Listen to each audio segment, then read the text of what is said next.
Hi, thank you for joining today.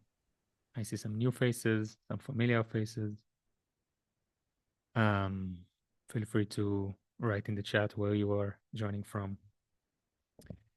Meanwhile, I'm going to introduce us to today's space.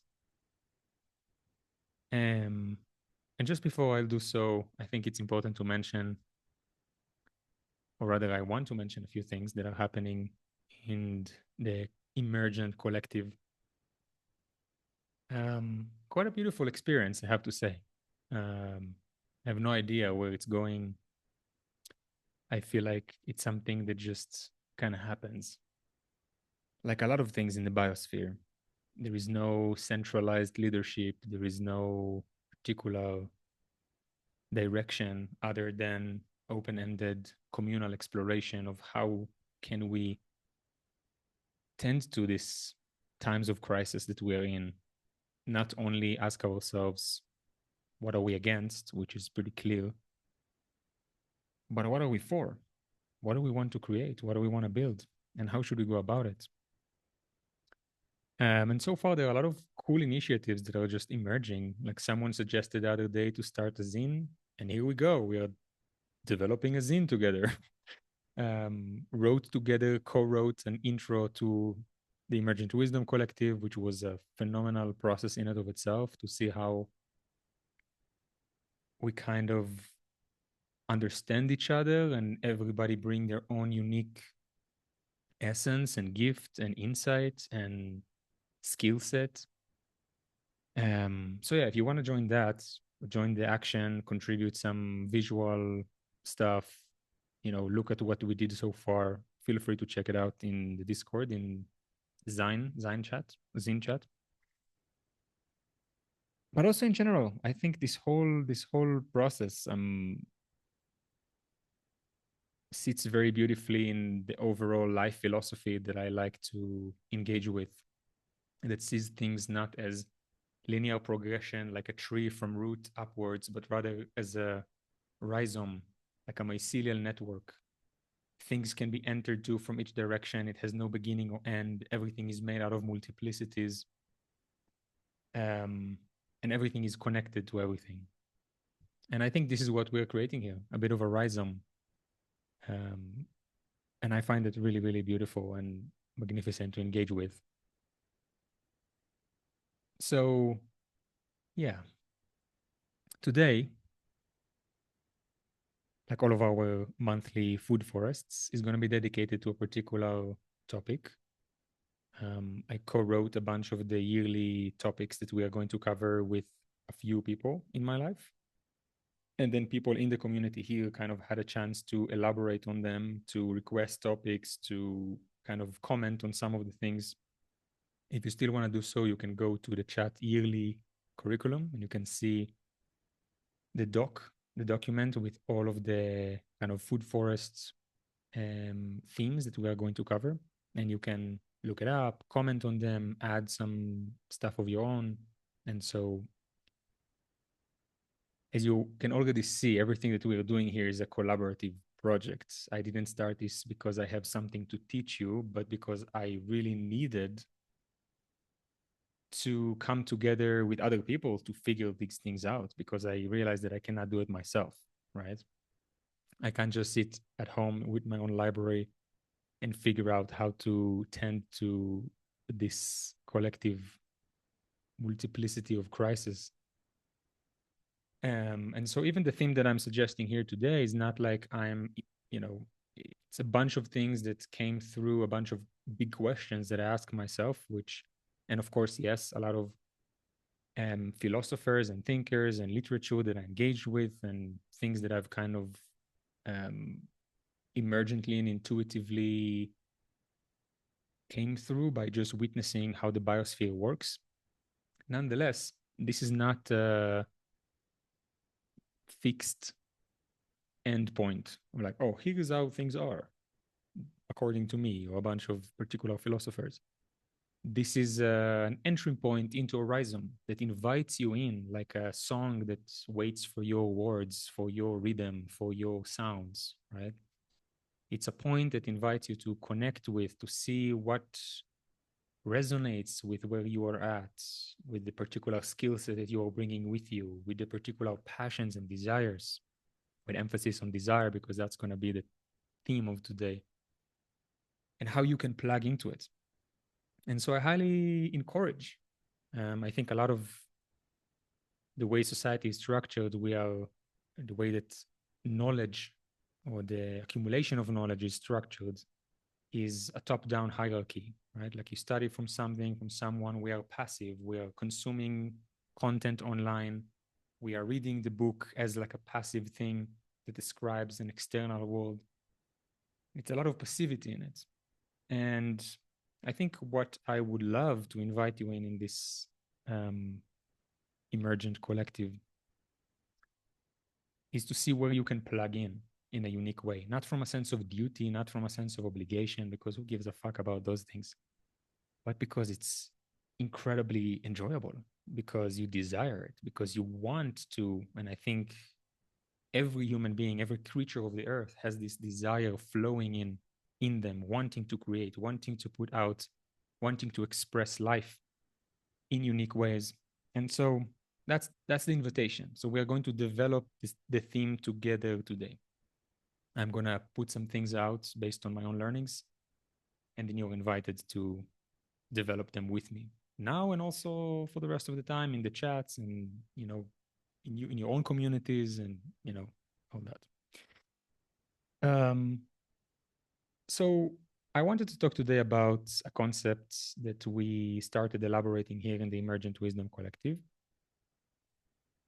that I feel like encapsulates a lot of very important things for the time that we're in right now, from answering big questions that I'm going to elaborate on in a moment, that I'm sure a lot of you have asked yourself, and a lot of big thinkers and philosophers and our ancestors have asked themselves before us.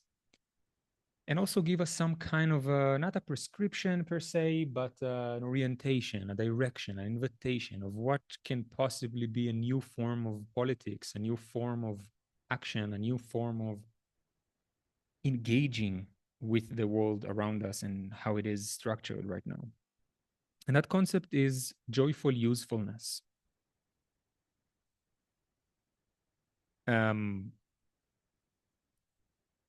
Apropos elaborating on it, as part of the zine process, we started a doc that is also a lexicon for a lot of the new terms that we are coining here. So you can also check that out in the zine.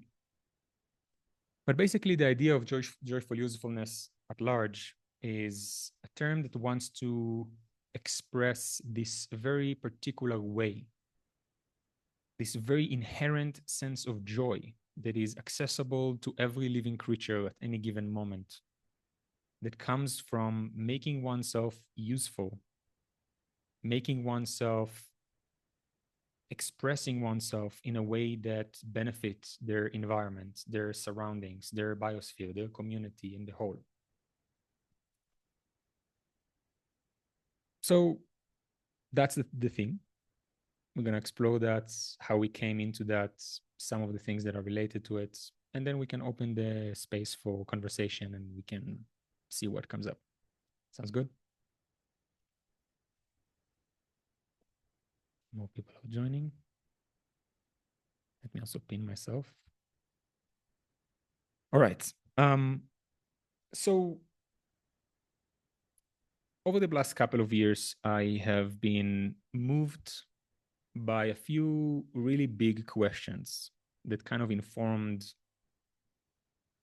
what I choose to explore and read and immerse myself in the very starting of this emergent collective, a lot of what I do in my life and how I orient it.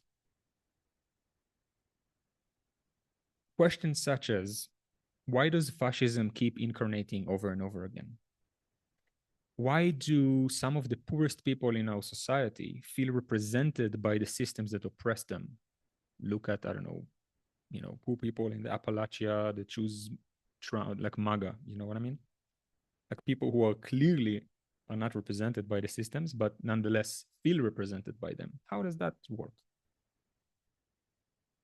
More specifically, how come Jewish people turned around after experiencing a Holocaust just to do a Holocaust to another people? How does that happen? Even more broadly, to all of us, why, despite knowing that the way that we burn fossil fuels and the way that we consume and the way that we move in the world is literally destroying the biosphere that we depend on for our survival, why do we keep going? Some of the biggest inspirations and people that I genuinely advise anybody to go and meaningfully engage with their literature is Deleuze and Guattari. I've been immersed in their work in the past bit over a year, so by no means an expert, but the kind of channels of ways of thinking, of structure, of method that they open up for me about answering some of these questions have been really meaningful for me. And I feel like very, very, very important to the particular intersection that we are in as a collective. So I highly recommend engaging yourself with their work. But I'm going to draw on some of their ideas, mainly the main question that informed their work in Anti-Oedipus, which was, why do we desire our own oppression? Why they say, why desire desires its own oppression? Why do people want not just other people's oppression, but their own oppression? Because when you really think about it, when Zionists want the oppression of Palestinians, that is obvious.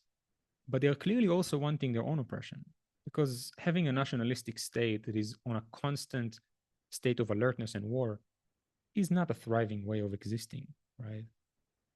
Um, Living in a way that requires us to earn a wage for a living is not a thriving way of existing, but still people become mouthpieces for capitalism, right? And on and on and on. The examples are infinite. So what's really unique about their work is that they make it all about desire. And desire, specifically in this context, means the accumulation of all of our libidinal forces, passions, unconscious desires. Their overall analysis comes from a critique of psychoanalysis or notion that everything is about symbolism or representation. Our unconscious works as a way of representation. Everything is about the daddy, mommy, and me, the Oedipal complex, right? Everything comes back to representation, which then replicates itself from the daddy, mommy, and me to the couple, the whole institutional marriage, and how the spouse become the daddy and the mommy, and of course religion, sky daddy, that is transcendental, outside of this world, imposed systems of meaning, and so on and so forth. And they critique all of that, but it goes much beyond that. It goes into anthropology, into mathematics, into music. This is what's so beautiful and profound about their work. But they insist that everything has to do with desire, and insist that particularly we have to part ways with ideas like ideology. They say ideology is not a thing. Human beings are not cohesive units, selfhood that has a center, is separated from everything else around it, that is existing in a vacuum. Human beings are not rational creatures who are, oh, now I'm convinced in this idea, in this ideology, therefore I will act this way. I only need to be convinced otherwise to do something else. That's not how humans function. And so they bring the questions that they ask deeper into the idea of desire, and more specifically, that the unconscious, these kind of pre-personal libidinal forces that move us as creatures and make us do what we do, are not passive images representing symbols or archetypes, if you ask Jung, but rather active, positive, creative forces that always creative. And in that sense, they make their whole philosophy about that which is the affirmative and the positive, not in a way that is contradictory to negative, but in a way that connects desire not to negation and castration and guilt, as psychoanalysis and Freud and much of the kind of Western hegemonic way of thinking did, but rather tie desire to something that is a lot more creative than that. In other words, they maintain that both oppression, more importantly, us wanting our own oppression in such bizarre ways, is not about being convinced of some ideology, being brainwashed, or not having enough knowledge or enough education on a certain topic, which I think can be very evident if you had any conversation with people who are convinced Trump is their savior, or that Israel is some kind of liberatory emancipation for Jews. No matter how many facts you bring into the table, it doesn't change anything. Why? Because desire is invested in that oppressive idea of the state. Desire is invested in capitalism. It wants capital. It wants consumption. It wants power, right? In the same way that desire can be invested by all of these machines, as they call them, all of these social, biological, economic, political machines can be invested to want oppression, to want the hegemonic power. It can also be invested and naturally wants to be invested in revolution. This is why revolution is inevitable. This is why this kind of every time you observe an oppressed group, you will notice that in the kind of social fabric, there will emerge these kind of intense, almost erotic passions towards liberation, right? That wants to be liberated, to be emancipated. And so when we understand that everything is not about ideology or ideas, not about identities or senses of self separated, but rather big, infinite connective processes, machines that act on desire and makes it and invest it in wanting oppression, then we understand that our emancipation and collective liberation is also about desire, that revolution or changing the systems that we live under and constructing new worlds, new realities that are not even conceivable right now is not about a sense of duty, a sense of justice, a sense of equality, a sense of all of these big humanistic ideals, right? Because those are part of the same system of hegemony. They are concepts that are part of the investment in the same stuff, right? Like it's how the United States has been destroying the entire global South in the name of freedom, right? So instead, it has to be a revolution that can succeed, a revolution that can move beyond being co-opted and absorbed in hegemony, has to be about desire. In other words, we have to want it. We have to long for it. It has to turn us on. Yeah. That's a bit of a strange thing to say, and maybe a bit unintuitive at first. But the more you engage with how humans function in person and also in groups, the more you understand that it's all really about desire, completely unconscious desire. The more we start asking ourselves and understand that revolution and any form of collective emancipation is also about desire. A lot of things are really beautiful about this, but what makes it really beautiful, or one of the ways that it's really beautiful for me, is that it makes it very actionable, very pragmatic. Because now the question becomes not how do we change people's minds or how we have class consciousness, as Marx thought, because Marx was still an idealist, right? There was an ideal that we need to strive towards. Not that I'm an expert on Marx, it's just part of their critique and kind of continuation of his work, going beyond dialectical materialism. And in order to construct something something new, we have to invest our desires in it. And first of all, ask ourselves how our desires are now invested in hegemonic power, how our desires are now invested in wanting consumption for its own sake, wanting capital for its own sake, how our desires are invested in wanting domination and conquest rather than lovemaking in our intimacy. What are our non-human sexes? What are our post-human loves, as we like to say in the collective as well? And how can we invest actively our desires in the worlds we want to see? And this is where the concept of joyful usefulness come into play, which is something that we coined here in order to express this particular way in which all of these accumulation of intensities of the particular response that each of us have when we see collapse, when we face genocide, when we are honestly looking at how things are, the sorrow, the grief, the anger, the rage, and how can they all be harnessed, how they are all part of the mechanisms of desire, of erotic aliveness, of energy, raw energy that wants to be something, these intensities that flow through our bodies, and how can they be harnessed in order to become useful? And it brings the things like, of course, I'm not going to have prescriptions for you. Each of you have your own path and your own particular things that you're passionate about and your own things that you are particularly inclined into experiencing and expressing in the world, and your own skill set, and so on and so forth.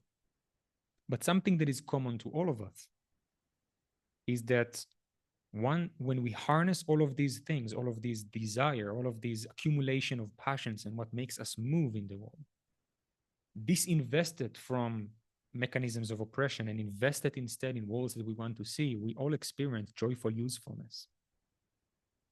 And I genuinely feel like it's something to strive towards and intentionally cultivate. I don't know if a lot of you know this about me, but I'm coming from a very Orthodox Jewish background, very Hasidic kind of mystical Jewish path. And one of the figures that I grew up on is Rabbi Nachman from Breslov, whom I visited his place of burial in Ukraine, in a little town called Breslov.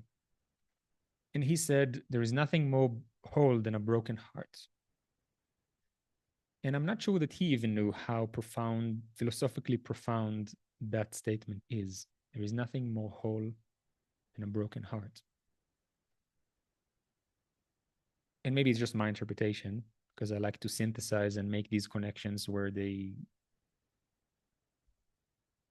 it's not obvious, But I feel like this idea of a broken heart that is the most whole thing is incredibly profound and incredibly helpful in the moment that we are at right now, because it encapsulates this kind of liminal space where we are at the same time intentionally refusing to look away,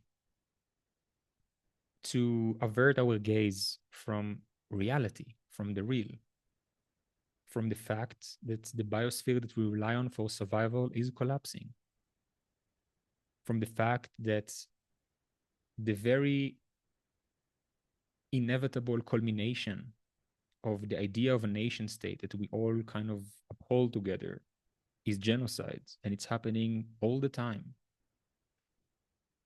And we look and we feel. And at the same time,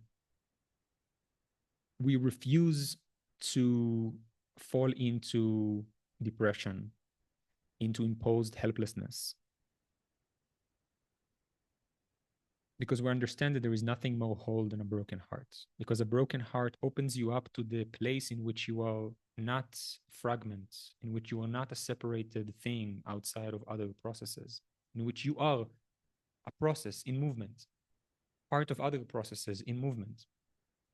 It connects us to each other.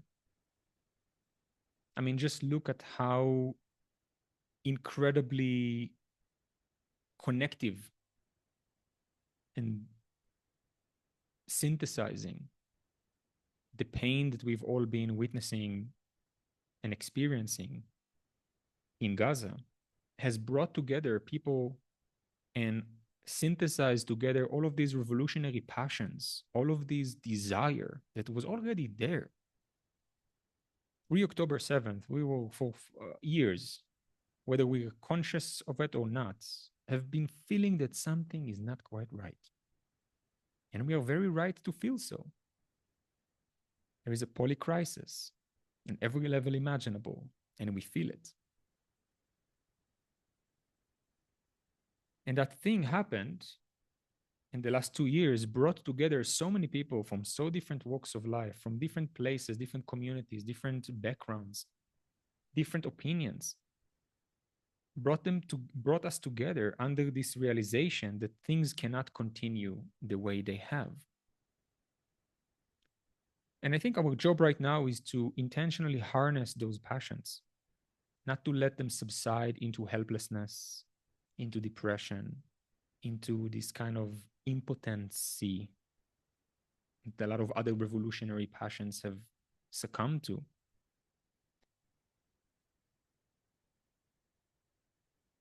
And harness it all and invest it all in the world that we want to see.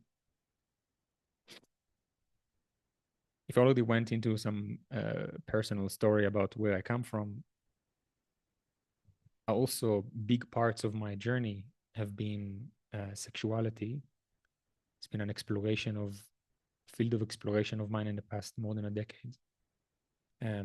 Before October 7th, that was the majority of my work was around sexuality.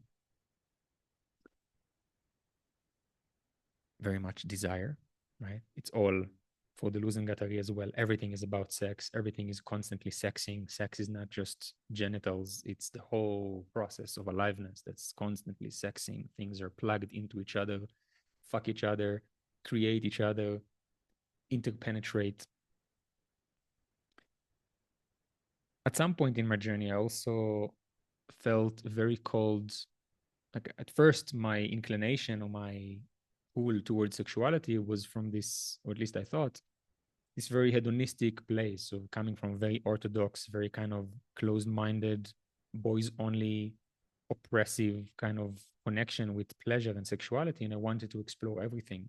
And the first few years of it were pretty hedonistic, were pretty kind of let me explore it all, eat it all, try it all. At some point in my journey, that started feeling quite empty, and I found myself seeking something deeper, something more spiritual, something more grounded. And somewhere on that journey, I found myself in naturally more inclined to paths that are more similar to where I grew up in Hasidic Judaism, which in contradiction to other paths in Judaism that are about logic and following kind of disciplinarian fellowship of Jewish law, Hasidut is about devotion. So I found myself in Sufism, which is the devotional path of Islam, and I found myself in Bhakti, which is the devotional path of yogic traditions in Hinduism and so on. And looking back at it now, I realized that this whole journey was always about desire. The same desire that moves us to connect with each other erotically is the same desire, this longing for God that the mystics have been experiencing, right? This desire that is invested in devotional. And what is devotion? Devotion is exactly the experience of joyful usefulness. It's not something necessarily like profound or about some big idea or devotion to a transcendental divine essence. If there is anything that mystical traditions have taught us, is that it's all here. There is nothing out there. It's all here. It's a direct experience, right? And devotion, at least in the Bhakti sense, it's about taking all of your emotional experiences, all of these intensities, and investing them in that which is most high, or the whole, creation, God, the whole of existence, the whole of everything, the universe, whatever you want to call it, right? Devoting oneself, living one's life as an offering at the altar of creation. And each of us has their own way to do it. But the thread that is common to all of us is that this is really how we make life worth living, how we come alive, come out of the automaton simulation of capitalism and come alive, is we start living for more than the sum of our parts. And it's not about self-sacrifice. It's not about making oneself small because other things are more important. It's a realization that it's all connected, that what's good for you is good for your community. What's genuinely good for your community is what's good for you.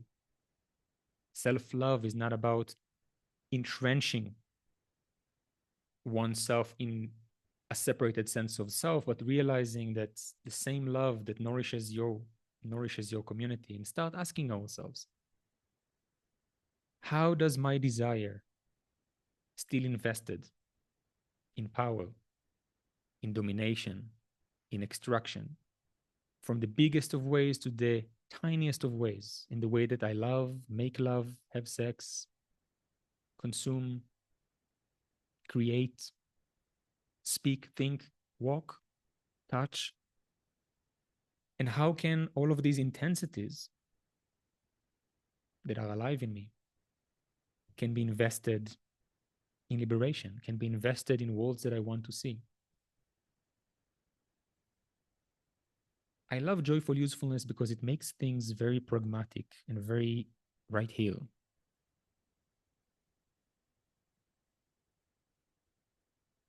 The worlds that you want to live in already are within reach, in your surrounding.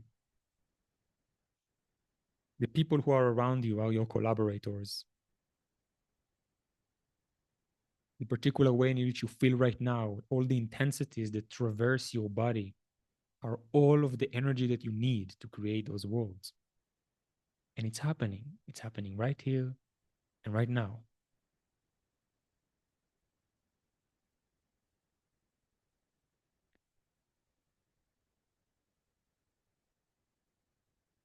There is nothing more whole than a broken heart. It's how we get out of the lull of apathy.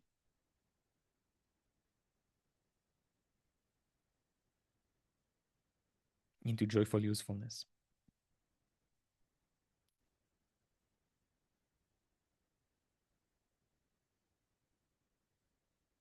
There's a bunch of other things that I wanted to speak, and I kind of went into a flow and didn't even look at my notes.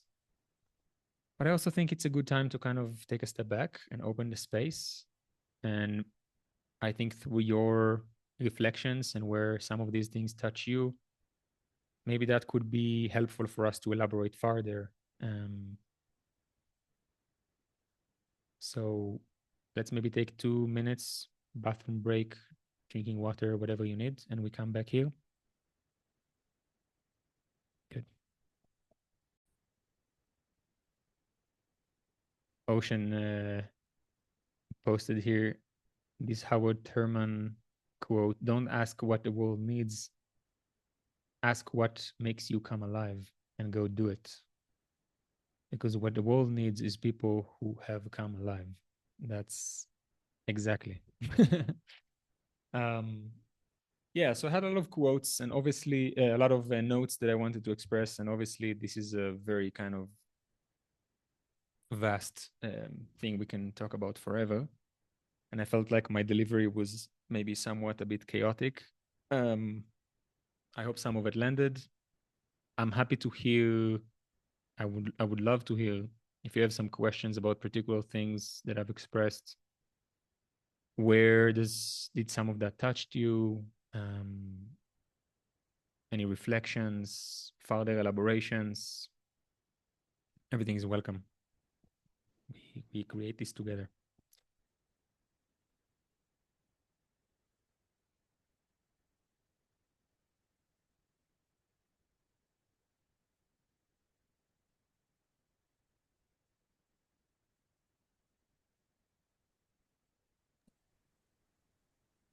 Can I just jump right in? Is that okay? Go right ahead. Um, something that I think about quite a bit in my practice, in my world. I'm coming from a movement world. I'm a facilitator and practitioner of contact improvisation, and something that we think about in the dance, which this is all the dance, but um, something that we think about in the dance is about leaving kind of ego or agenda behind. And I actually love the kind of perspective shift that maybe the desire is rooted in the fact that we are not separate. Um, that once we realize that, like, that we are not separate, that we are connected, that the desire it's a mutual desire, that we're creating something together. Um, and that there's like a new path forward when it's not just my desire, it's not just your desire, but it's like where those meet each other, and to realize that they're not in conflict. They there's a space where they're not in conflict with each other, where they can meet and yeah, create something totally new and different. There's a lot of potential there, and I appreciate that reminder. I particularly love the mention of contact improv as an analogy because to me it's like this perfect form of dance in a sense because it encapsulates all of these ideas. It's really on a very embodied, very kind of pre-linguistic or a-linguistic um, way, finding that point of flow where two bodies, two kind of planes of consistency of desire come together. Nobody's leading, nobody's being led, but something is happening. This point of weightlessness.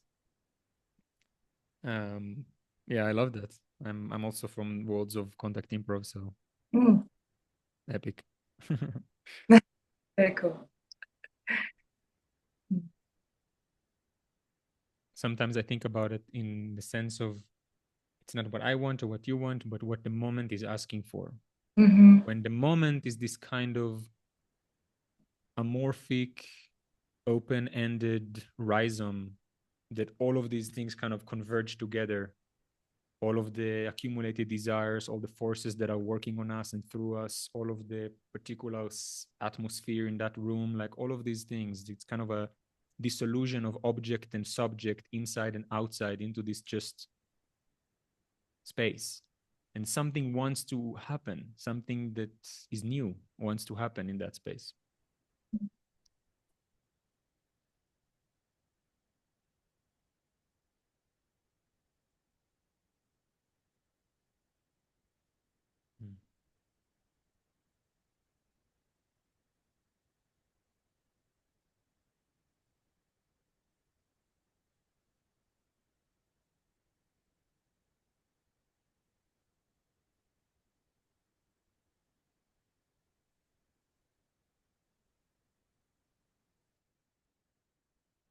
Also, a cool prompt that I feel like we could contemplate on is where and how our desires are currently invested in oppression, and what do we want to invest it in, you know, like where do you see that playing out in your life?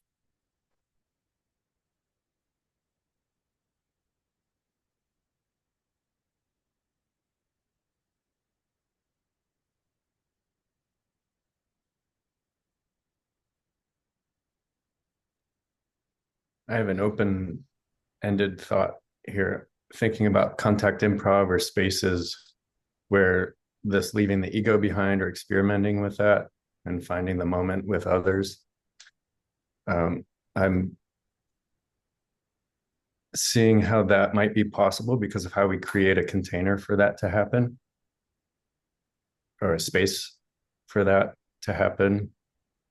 And I'm wondering about how to how and where that exists outside of those containers, or how that container is both important but becomes expanding or permeable. So those ways of showing up and being with ourselves and each other, or with those values and care, how and do we extend those into our everyday life? Or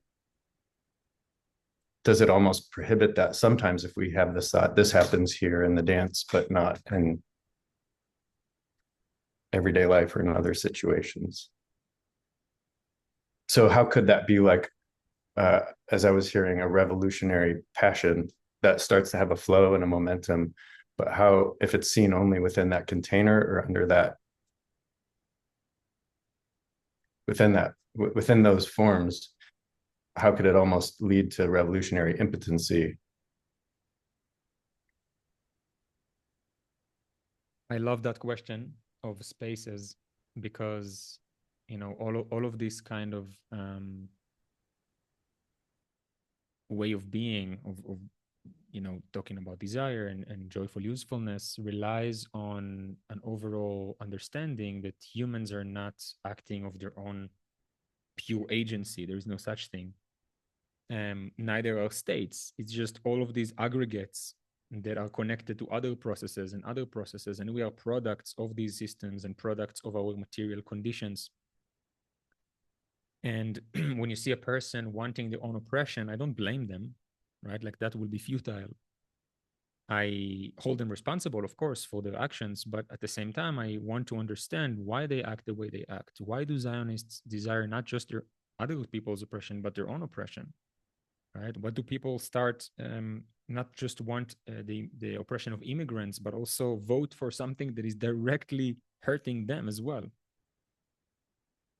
And the answers are always in the material conditions, right? Like, they are structured and invested and conditioned by much bigger systems into investing that desire towards that. All of these passions that are otherwise, like, look at them kind of fervor, and that people come to the defense of a nation state in face of actual human suffering. What is that fervor, that intensity could be invested into revolution? Like, there is something inherently revolutionary in the MAGA movement as well, just like there are fascistic passions in leftist kind of structures.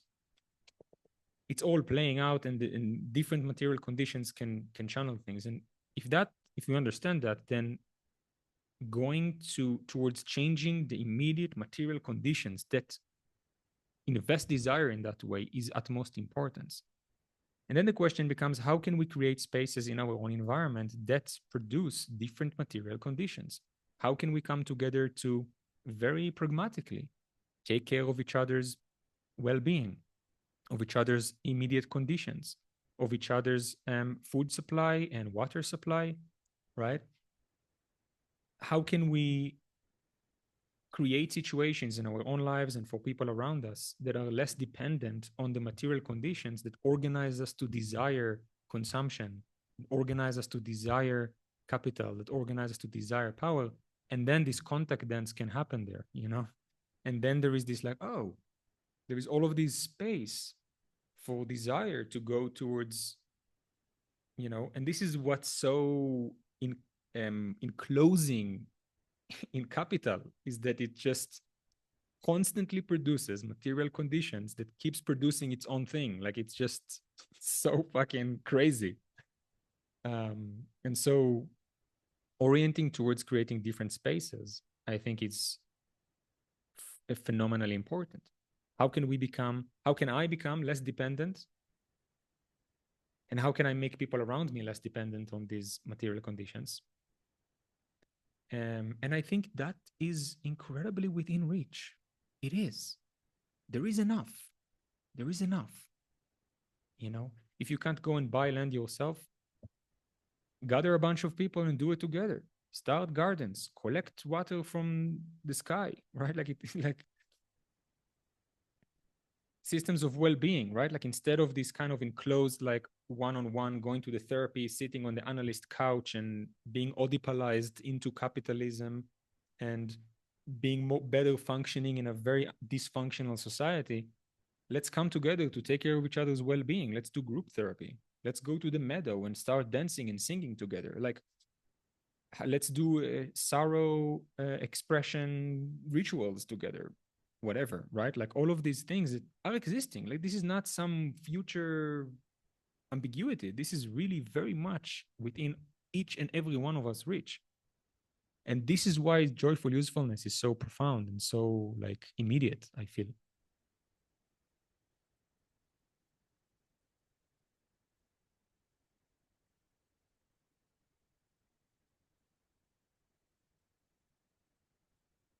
I'm gonna write it down. How do we create the spaces? Spaces is a good one. How do I pronounce your name, by the way? Hi, Amory. Emery. Yep. Beautiful name.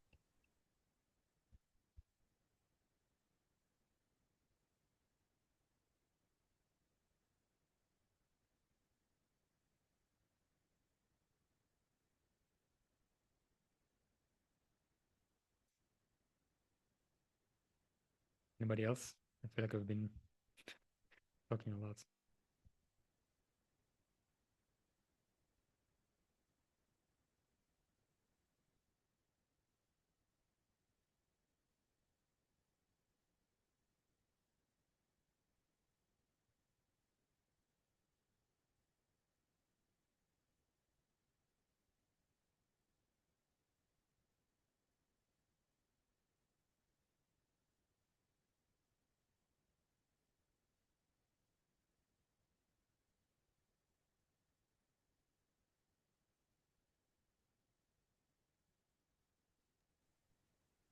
I guess I'm like just sitting with like how personal this all is, like, and like just seeing the shifts in my own life over the last year or so and how they're sort of connected to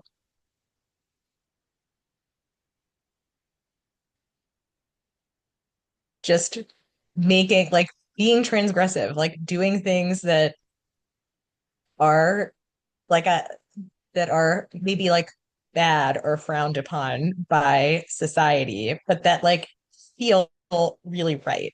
Like trusting um that the connections that I'm making with people, right? And I'm someone who grew up like into like a Jewish household, Zionist indoctrination, right? And like just the way that a phrase can be weaponized, right? And unlearning like, oh, like here are people in my life who I love and deeply care about, who are Palestinian and who like it is like why apartheid is so effective, right? If you separate people, they can't love each other, right? There's no possibility of forming loving connections when you're physically separated by a wall and taught to vilify one another.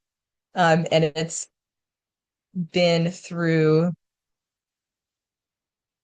really forming like deep and loving connections with people um across difference, um whether that's racial difference, class difference, whether it's, you know, religious difference, um,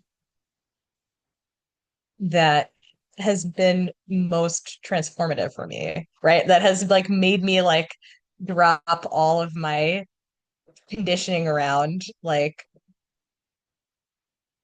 hearing things like from the river to the sea or free Palestine. I'm like, yeah, I want a free Palestine because I want to be there with people that I love, right? And then experience freedom from oppression with our families and people that we care about, right? It feels like devastatingly far away and also like tantalizingly close. It's, yeah.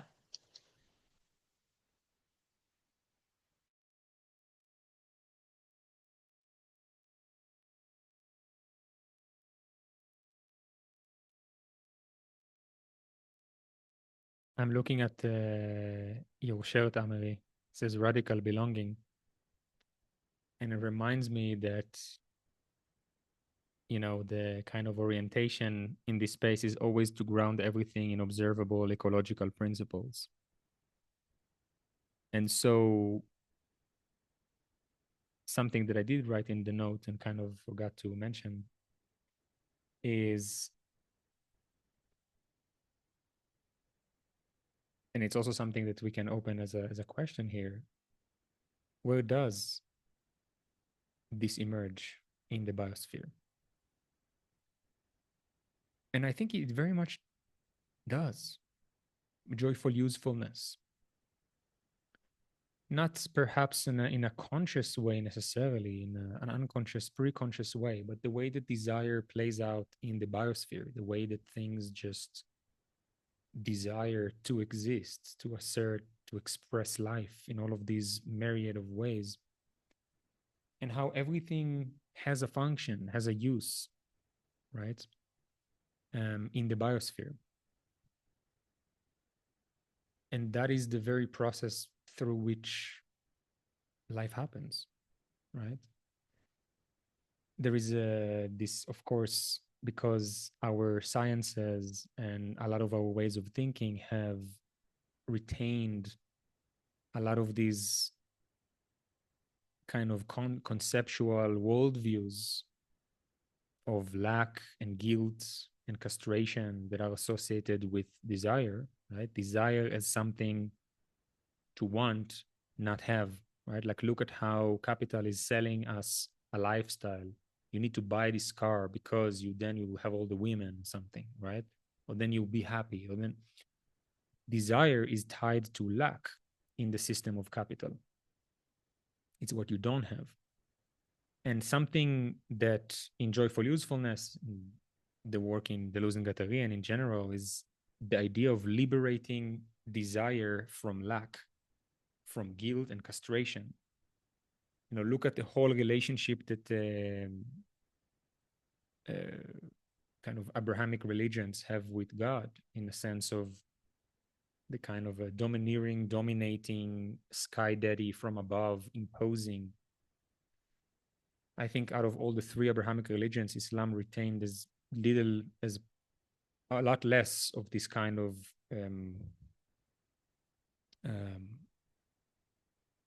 logics and premises, but nonetheless, it's all tying back to this guilt and lack. And when you look even like atheistic kind of scientific world that we have right now, also retained a lot of these kind of things in the way that we look at nature in a dominative anthropocentric way, in the way that we know all the scientific tables that infinitely fragment and separate everything constantly in order for them to be observed and what? Dominated and extracted, right? Extracted from. And so when we look at nature from that fragmentary sense, we tend to see things we tend to, through anthropocentric, we tend to do anthropomorphism, in which things also want to dominate. So you look at one species outside of their context of the whole rhizome that they are part of, and of course, it looks like they want to get as much of that as possible in the expense of everything else. But when you really start to look at things in a much more connective way, you start to see how the biosphere works together, how the system works together, how what takes here gives there, what gives here takes there, and everything has a function that flows together magnificently. I just watched this documentary the other day, Big Little Farm. And it's the journey of like 15, 20 years of this couple who started a 200-acre permaculture thing in the middle of California, where it's completely monoculture everywhere. And throughout the film, you see time and time and time again that one thing that looks like a pest or something that needs to be eradicated and annihilated in order for surplus to exist is actually having a function. If you just give it space, and if you just observe it, and if you just nudge things in the right way, things work together. And I thought this is such a profound reminder, and this is where I think joyful usefulness is rooted in the soil, in the biosphere itself, how everything has a function and it is measured by its function, and it is that function is what contributes to the continuation of the whole. And so then the question becomes, what are my functions in the biosphere that I inhabit? What are my uses? And it has also so many applications. Like I noticed that in my work with people around sexuality and relational stuff, for example, which I still do. When the question turns from how do I fix this problem to what it can be used for, not what our relationships or what a relationship should be, or how my sex should be, but rather what is the accumulation of the passions and desires that currently exist in me? What can they be? What can they become? What can they be used for? Right? So a guy comes to me with what he calls performance anxiety because he lives in a social context that pathologizes every single thing about our existence. And I ask him, like, how does this anxiety feels in your body? There's an intensity, right? There is a in your stomach, in your jaw, in your chest. How does it feel? What do you want to make of it? You can do so much. What do you want to create with that in that moment? What kind of erotic plays you can conjure? What kind of things you can express? What kind of new stuff, new sexes, new non-human sexes you can create with that intensity, right? And it's applicable to everything in our life. Like this tremendous grief that I'm experiencing when I'm looking at forests burning and floodings all around the global south and Southeast Asia. And I'm seeing dead babies in Gaza every day, day in and day out, without looking away.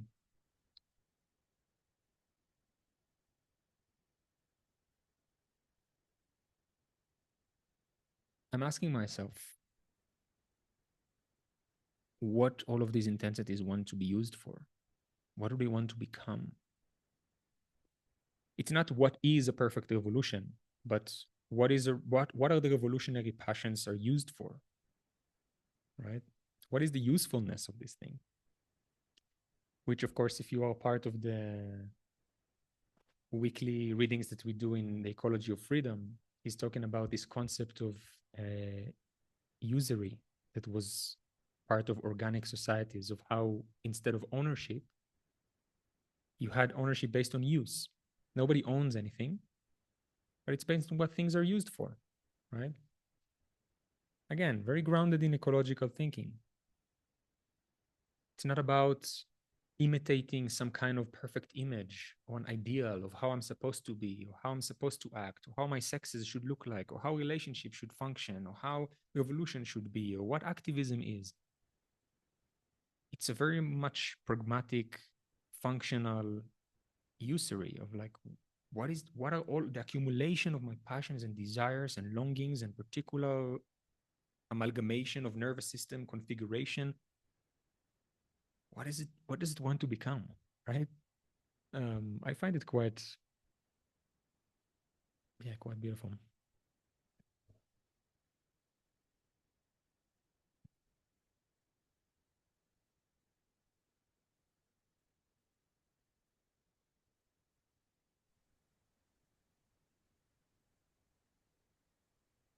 Something this is making me think about is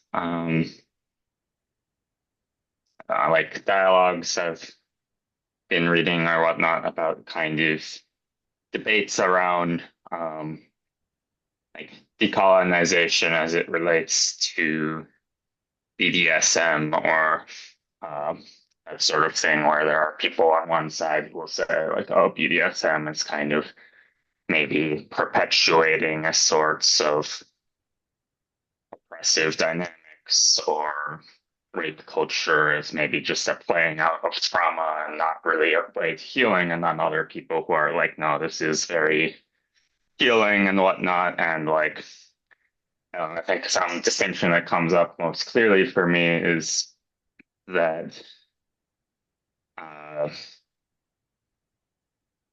guess is how it relates to the concept of play. And I think like it can be very pure in a way and joyful when it's coming more from this place of play. Like I think on a way almost the universe like wants to explore these forces of domination and submission and get to experience both sides.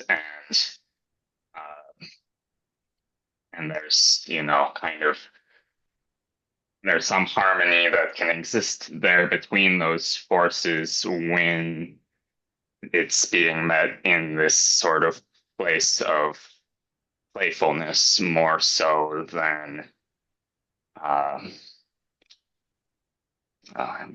it's not a fully formed thought here, so I'm just gonna ramble a little bit, I guess.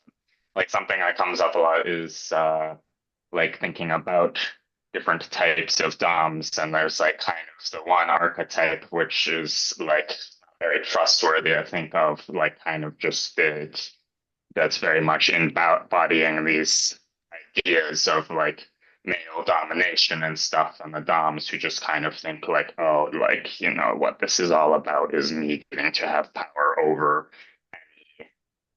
one that I choose or whatever.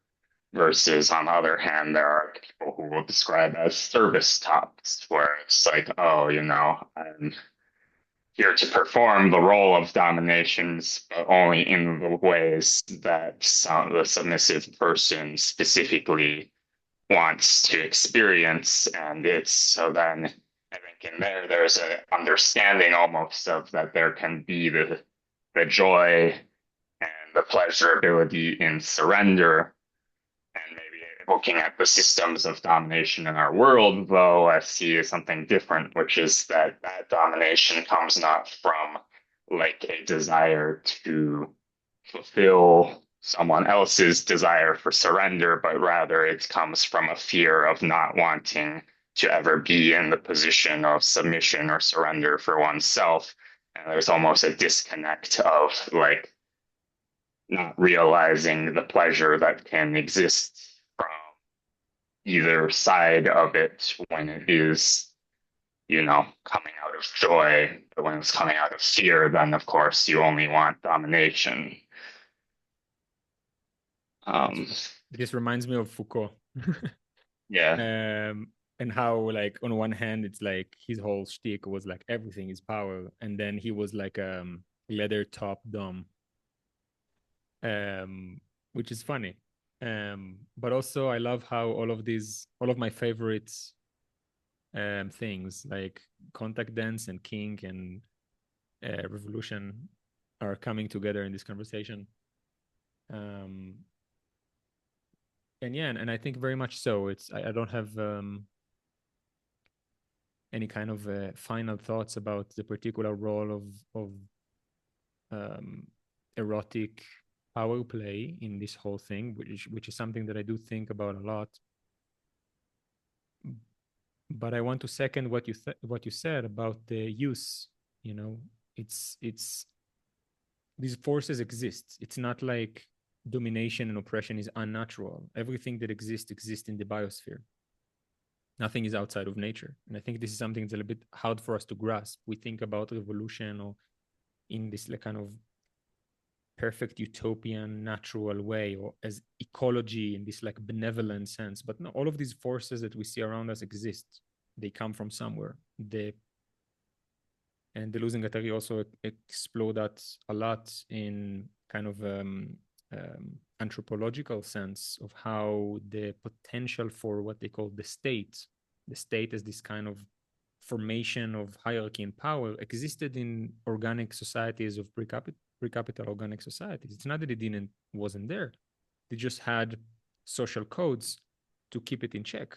So the chief is not becoming a dominative whatever, he's just a servant of the people and has a very particular function that you cannot perform outside of.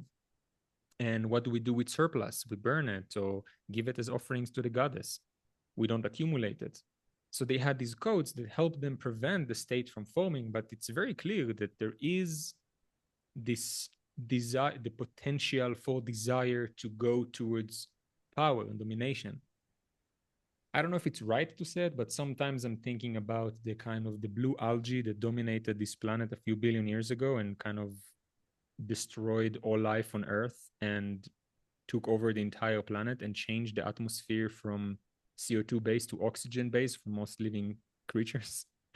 And I'm thinking, like, what are we doing if not the same thing, turning it back to CO2? You know what I mean? Like, so There's not even, more green now than like you'll see it in the amount of surface area of the planet, which is green now, is like going up, because even of the as we're CO2. burning forests and stuff. But because the CO2 is so much more, it's causing an explosion in plant growth.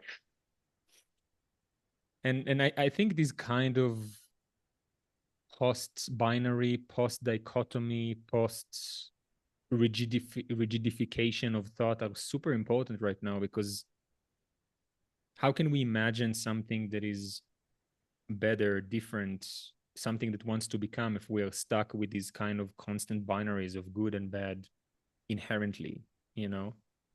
And you see it a lot, like you mentioned the BDSM thing, and I saw a lot of people who are in the kind of leftist spaces who brought this up as this like an inherently colonizing practice. And I was like, yes, in general, not just in the BDSM community, the ways that we have sex are informed by the systems that we are part of. And so a lot of us want, even unconsciously, want power in either all the time or in certain moments or in particular ways, more than actual connection and mutual benefit. That is not something that is specific to any kind of power play. And there is a lot of, obviously, like you mentioned, very beneficial ways to play those things that are incredibly mutually empowering and healing and so on. And I think we can look in very similar ways on other things that we are looking at. Like, for example, something that is very alive right now is, you know, what's happening in the United States at the heart of empire. Empires don't only create peripheries in the global south, they create peripheries in their own center, right? Like there is a whole milieu of very poor people, very marginalized people who somehow were convinced that the system represents them and voted into power an oligarch. And, you know, in other words, their desire has been invested in that. So you ask yourself, oh, what, they're stupid? It's easy to say, oh, they're brainwashed, it's ideology, they're stupid, whatever. It's the easiest thing to do, the dichotomy. This is exactly where kind of liberal Democrats are falling out of the wagon.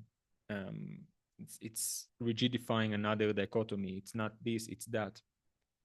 But if we understand the role of desire and we want to think beyond of these binaries, then the question then becomes, how can I collaborate with those people? And now that I understand that their revolutionary passions have been invested just in the wrong thing, in hating immigrants for their problems rather than directing it on where it actually comes from, how can I collaborate with these people?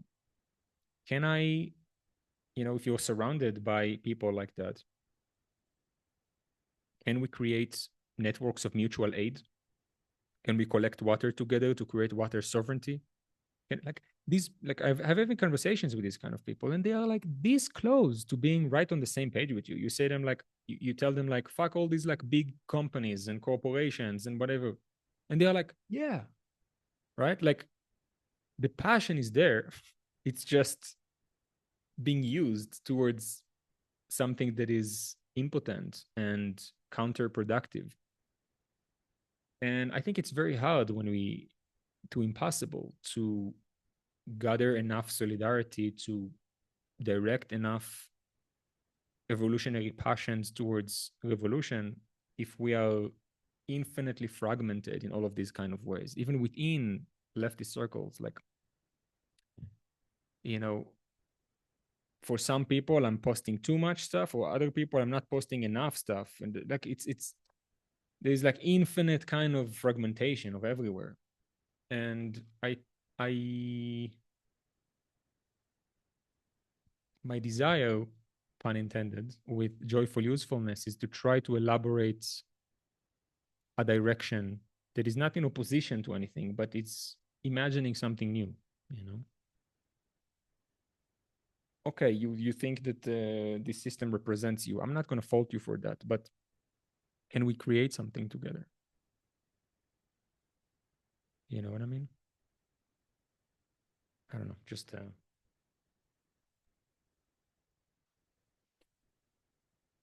It makes me think about the relationship between desire and need, and how desire feels like it has a certain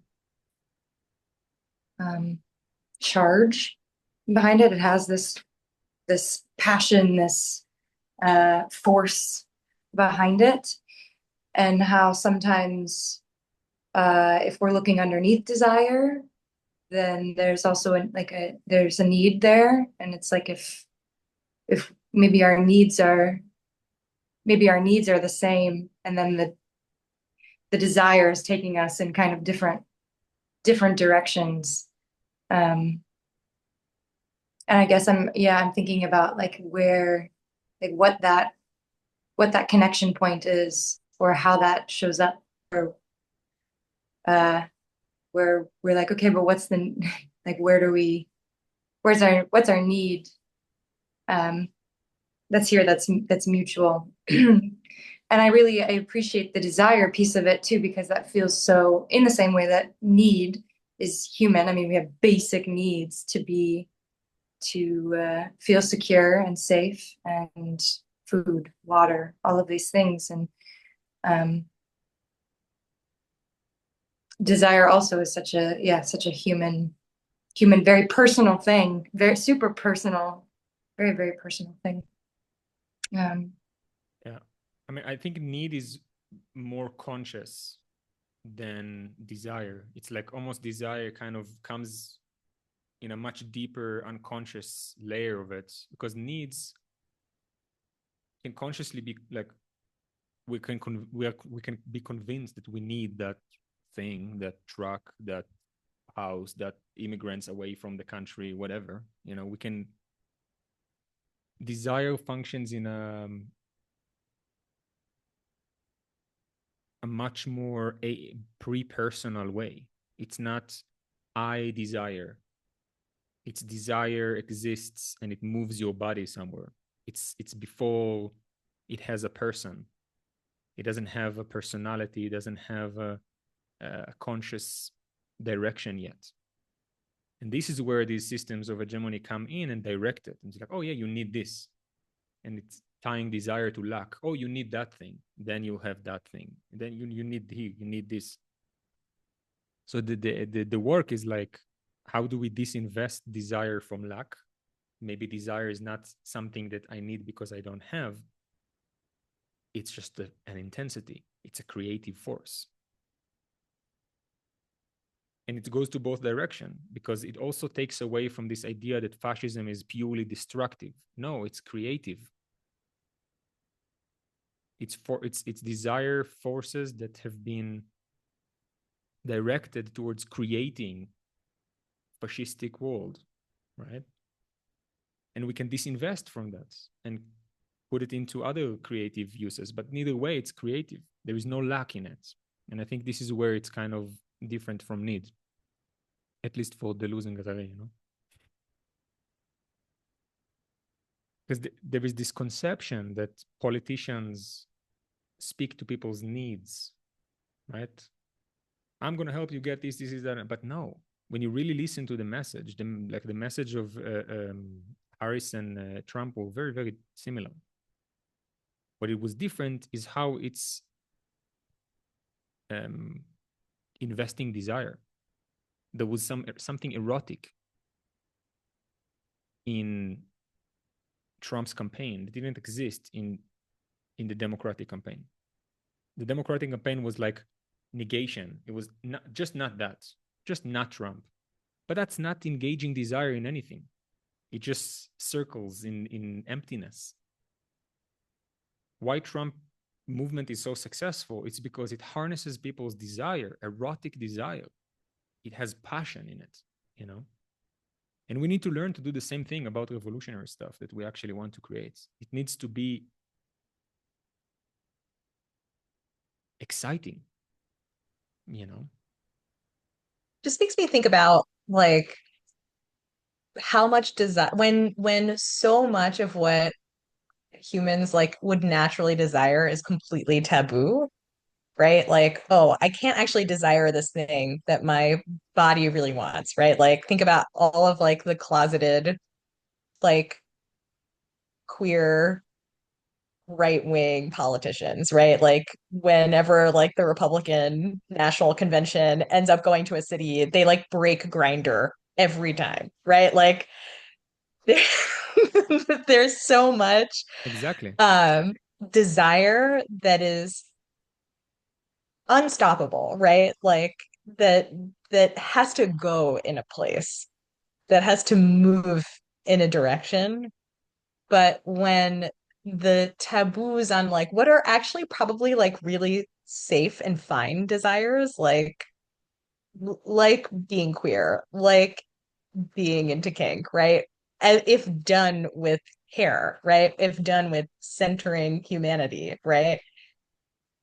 It's not hurting anybody, but when you have so much like self-hatred of like I cannot be who I really feel that I am, and so where do I channel my desire in a direction that is acceptable to my community? And what we see is like, you know, what is acceptable in so many communities is so narrow. Um, you know, like like I have been, and like I'm speaking in the first person too, right? Like this affects me as somebody who has been, you know, partnered monogamously for like 17 years and then like hit a point where I'm like, I can't ignore the fact that I'm like having desire for people who are not my partner, right? And like had the space to like work through with him how to ethically see other people and do it in a loving and caring way towards both of us, right? Like that takes a lot of maturity. It takes a lot of communication, and it takes also uh enough love for myself to not see like society's like hatred towards anything that isn't like monogamy, right? In general, to be able to pursue that and feel okay about it and eventually feel like see how fulfilling it has been in my own life. But like yeah, just like the self-negation of ignoring one's desires potentially for one's whole life, except when it comes out in like this bacchanal, like, oh, I'm going to the Republican National conference. I'm gonna be able to like meet so many people in this city who are disposable to me, right? Like who I can like fuck and then leave. Instead of like having a much gentler and more loving way of treating oneself and the people around you when you are like respecting your own humanity and their humanity. And it's not only that society suppresses desire, it redirects desire towards like all of these intensities of queer desire, of raw aliveness, of pleasure towards pleasure for its own sake, are not just suppressed, they are creatively co-opted. Like when you see a commercial and it's all about sex appeal, when you see like or directing towards the, I don't know, the institution of marriage or towards money, accumulation of capital as like a way to get mates, right? Or in Zionist society, going and killing babies in Gaza because this is how you be a very big, strong soldier who get mates, right? This is why they post this kind of stuff on like. The more you start to think about things from the perspective of desire, the more you see it everywhere. It's phenomenal. And it's incredibly liberating as well because you start to see yourself as this, out there. What is it? I'm sorry, I didn't realize my mic was on. No worries. um, you start to see yourself as this like snapshot on a line of infinite movement of becoming with no beginning or end that is just desire flowing. And then you can start to see and excavate all of these different ways in which this desire is being directed and invested. And you can become a more active agent in disinvesting and then reinvesting it in wherever you want it.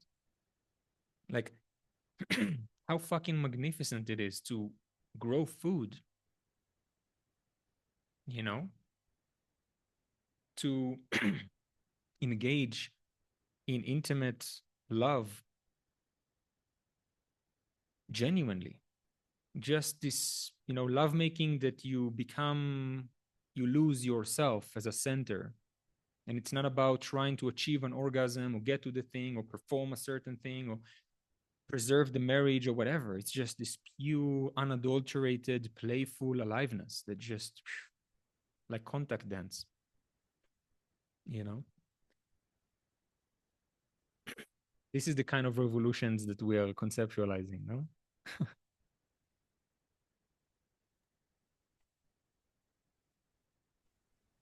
Something thinking about in relation to this also is just I don't know. I'm not sure if it's quite like an antithesis to joyful usefulness or whatever, but certainly a big obstruction as shame, which it's interesting too because I think that in a lot of the ways they've come to relate to sex, there's almost this weird intertwining where some people I think feel or struggle to feel like the peaks of like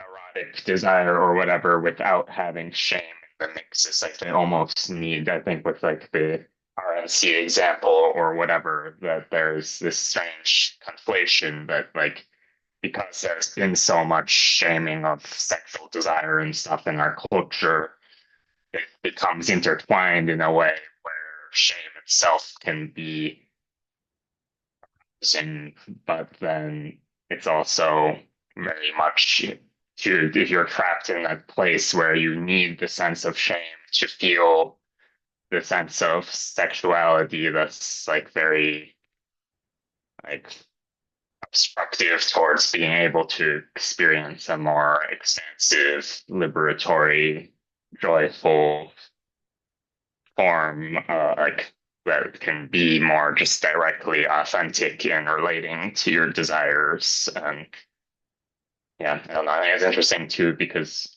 maybe there's an example, but I don't think it's really possible to observe shame in other animal species and stuff. I think it may be a fairly unique, like human construction that somehow we have managed to layer up all these different things over our natural state to the point that we can somehow end up experiencing like this sort of self-judgment towards what is just like most naturally part of ourselves. So I think an interesting way to look at that, for example, from this perspective of desire as a creative force, is if we understand desire is never negating. So shame is not desire. There is something else that is being desired, which is why shame becomes eroticized. It can't stay this negating force for a while. It starts creating these fantasies and all of these kinds of ways of experiencing sexuality. It's creative, right? And then I would also think that anything that human beings can experience exists in some capacity in the biosphere. Maybe there is a unique way that it expresses itself, but it exists. Right? I don't know, but I would, so far, based on observations, everything that I thought is uniquely human, I also discovered in the biosphere in some capacity.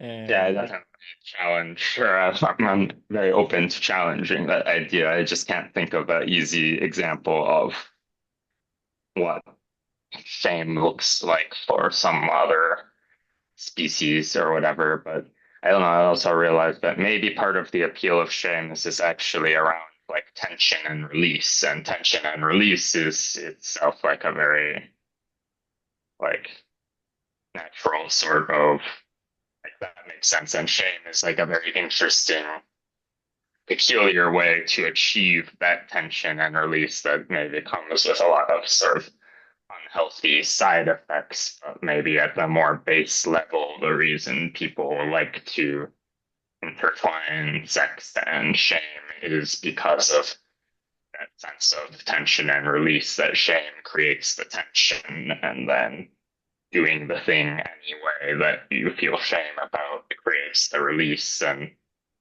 I guess there is something liberatory even in that moment, but then it's a little bit strange to experience that liberatory moment and then immediately go back to being like, well, the only way I can experience that release in such a profound way is to build back up the shame tension when, there's so many other forms of tension and release that you could explore. yeah. Yeah, it's you can start to see how desire is being invested in particular ways, in this case in creating shame, let's say, and you can see that it is a creative force no matter what. It's not castration, it's not about negation in any case. It produces sexual fantasies, creative sexual fantasies based on shame or capital or power or consumption or whatever, and they can be disinvested or reinvested in anything else, right? It's like a malleable thing, like you, and it doesn't have to. Like sometimes also, um, like I find also with people that I work with, specifically if we're talking about sexuality, that these kind of the eroticization of these kind of otherwise emotional intensities that we rather not experience, instead of looking at them in a negating way, how do I solve this? How do I stop feeling this? I bring it in and eroticize it. Um, I feel like this mechanism of eroticizing shame has very creative, revolutionary, liberatory potentials in it, like you said. Um, but none of it is like there is revolution or oppression. Like it's all there are no contradictions. If we part ways with dichotomies and with binaries, there are no like there is some fascistic micro-fascism in revolutionary passions, and there is micro-revolutionary in fascistic passions, and it's all, we understand desire as a creative force, and then the question then becomes, what is it being used for? Which is where I think this joyful usefulness comes in. Like it's not just a concept, it's a methodology. We understand that everything is interconnected. We understand that everything is about desire. We understand that desire is creative inherently, and therefore it's only a question of what is it being used for. So if we see that the collective passions in the United States are being used towards hating migration, we're like, okay, there is a need for what are we reinvesting this desire in, right? For example, or anything else, right? It's not just about the destruction and annihilation of colonialism and the ethno-states, but also what is it being invested in? It has to be something, desire has to be invested in something, otherwise it keeps circling in the void, as Deleuze and Guattari said. It keeps circling in the void, attached to castration and guilt and lack, and keeps incarnating as fascism in all kinds of ways.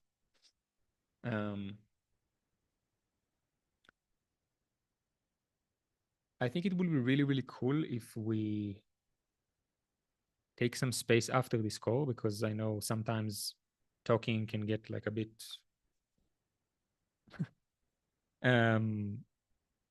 maybe we take a little bit of space in the next week to pay attention to where are those things that we mentioned today play out in how we live, love, die, make love. Some places that we notice that our desire is habitually invested in microfascism, in power, in consumption. What are some new ways in which we are intentionally investing our desiring that are emancipatory, revolutionary, liberatory? And maybe we can share them with each other. I think that will be an interesting way to kind of embody this kind of intellectual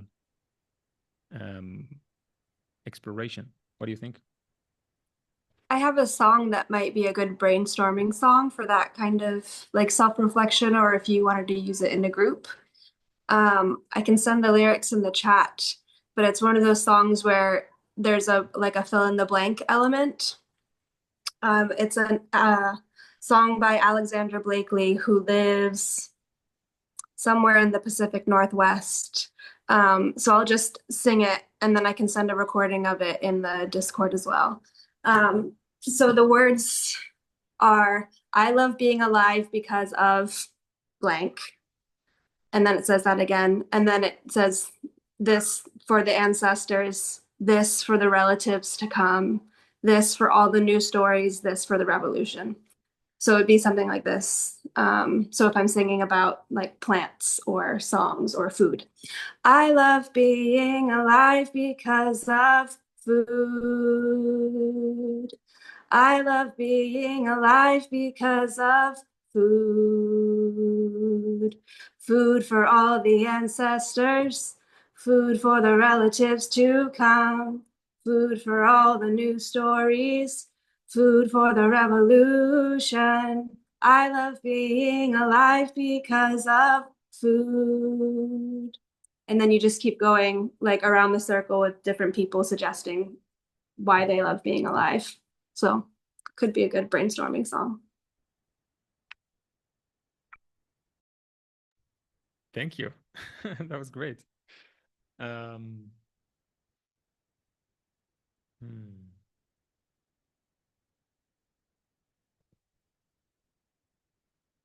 mean, did you want to do it right now, or did you want to?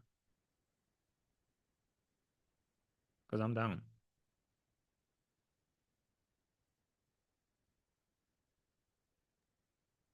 Singing together on Zoom is possible, but it's difficult with the time lag.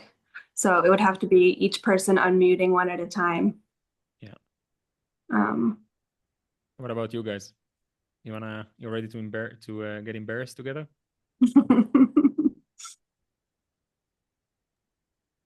Yeah. We can spend the next, like, I don't know, 10 minutes of this call to do that and hang off on these notes. What do you think? I'll be here to hold space, but I don't think I'll sing. Come on. I really appreciated that though. And I also wanted to say while I'm off mute, kind of in reflection of the assignment, I'm hearing that as like noticing, and then noticing the potentials for transformation, or when transformation is happening. And Margot, a couple of things that you shared, everyone, but especially I heard in you, like the vulnerability of sharing a pre-paradigm shift or something like that, and then a transformation. That's really powerful to have examples of. So thank you for sharing. Thank you for sharing that. That's hopeful, or gives me hope. And thank you for singing, Eve. That was just awesome. That's beyond where I'm at the moment, and I loved receiving that. Thanks. I love being alive because desire. And how does it go now? Desire for the ancestors? Yeah, let me put the lyrics in the chat, and maybe other people could send the one word thing, I love being alive because of blank, and then we can put those in. Hold on, I'm struggling on my phone.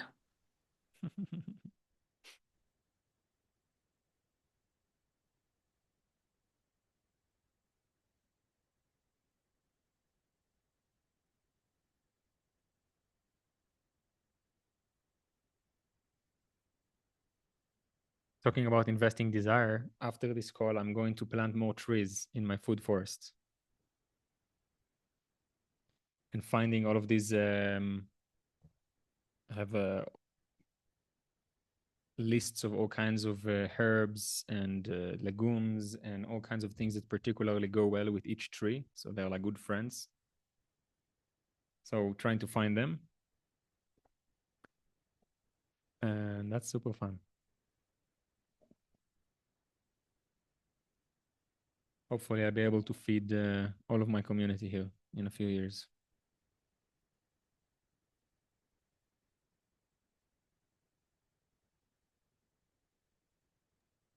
While we're gathering, oh, there it is. But I just wanted to say again, more gratitude for the whole conversation, Yuval and Kelly, the chiming in with contact. And Ocean, what you brought up about tension and release, that's giving me a lot to kind of question as well as our assignment. So thanks for the way that you brought that into the fold. Yeah, I also love this invitation for tension and release, something that I've been holding and thinking a lot about as well. You can see it in everything. You can see it in sexual tension. You can see it in revolutionary tension. It's these like forces constantly playing with each other, not in opposition to each other. It's just tension and release. Seed rotting in the ground, something comes out. Death and transformation. I love being alive because of desire. I love being alive because of desire. Desire for all the ancestors. Desire for the relatives to come. Desire for all the new stories. Desire for the revolution.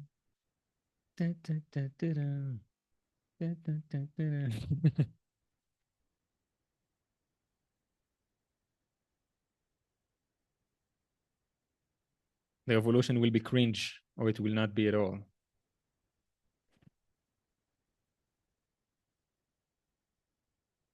Anybody else wants to do it? No pressure.